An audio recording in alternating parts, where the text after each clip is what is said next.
या म्हणीप्रमाणे महाविद्यालयाच्या विद्यार्थ्यांना विविध क्रीडा स्पर्धेत आपलं प्रावीण्य दाखविण्यासाठी हा भव्य दिव्य असा क्रीडा महोत्सव महाविद्यालयात संपन्न होत आहे।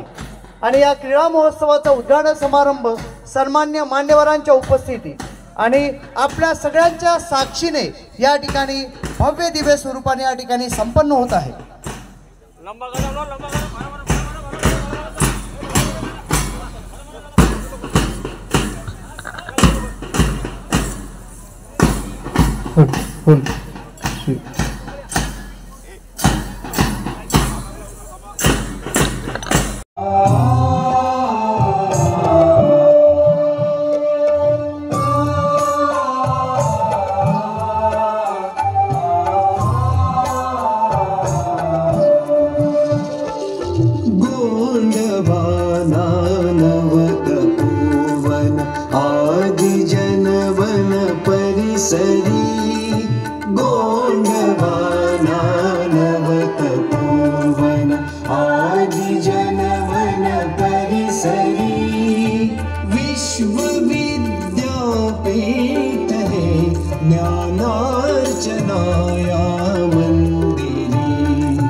हार मानणं म्हणजे खरंच आपण जर हार मानली तरच आपण हारतो आणि मनाने जर हार मानली नाही तर आपण हारू शकत नाही। आणि म्हणून एवढं बोलून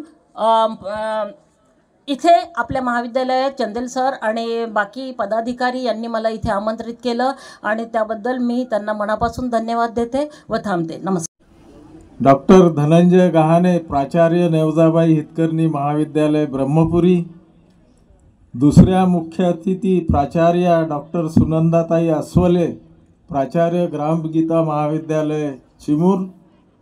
मंचावर उपस्थित आपल्या संस्थेचे सचिव माननीय विनायकराव कापसेजी, मंचावर उपस्थित या महाविद्यालयाचे प्राचार्य डॉक्टर अश्विन सिंग चंदेल, मंचावर उपस्थित या महाविद्यालयाचे सेवानिवृत्त प्राध्यापक आमचे आदरणीय प्राध्यापक वर्भे सर, प्राध्यापक Bansod sir, Patil sir, Rajurwade sir, Katrojwar sir, Duryodhan Rokade sir, doctor Mendulkar sir, उपस्थित सर्व प्राध्यापक वृंद, शिक्षकेतर कर्मचारी, NCC कॅडेट्स, NSSचे विद्यार्थी के फार लागून राहिलेले आहेत आणि ते आपण अत्यंत शिस्तबद्ध रीतीने सहन करून राहिलेले आहेत। पाहुण्यांनी कौतुक केलेलं आहे। आमच्या लहानपणी मोबाईल नव्हते, TV नव्हते, रेडिओ सुद्धा फार ठराविक घरांमध्ये राहत होते, त्यामुळे आम्ही मैदानी खेळ जास्त खेळायचो। आता 20 वर्षापासून परिस्थिती बदललेली आहे। आता तर KG1 KG2 मधला विद्यार्थी सुद्धा दिवसभर मोबाईल, TV, लॅपटॉप याच्यावरच खेळत राहतो। त्यामुळे शारीरिक विकास हा बौद्धिक विकास जरी भरपूर झाला तरी शारीरिक विकास होताना दिसत नाही।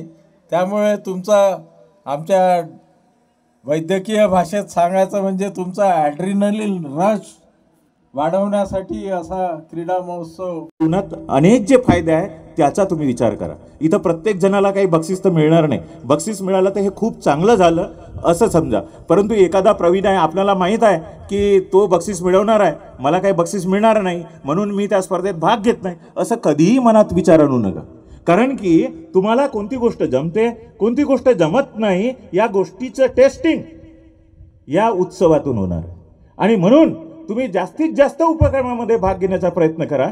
तुम्हाला कळेल की कोणती गोष्ट जमते, कोणती गोष्ट जमणार नाही. आणि या स्पोर्ट्समुळे आपलं मन, बुद्धी आणि शरीर या तिन्ही गोष्टीचा विकास होणारी प्रक्रिया म्हणजे स्पोर्ट्स. आणि ह्या तिन्ही गोष्टी आपल्या लाईफमध्ये आवश्यक असतात. एक सांगतो तुम्हाला, तुम्ही खेळात जरूर भाग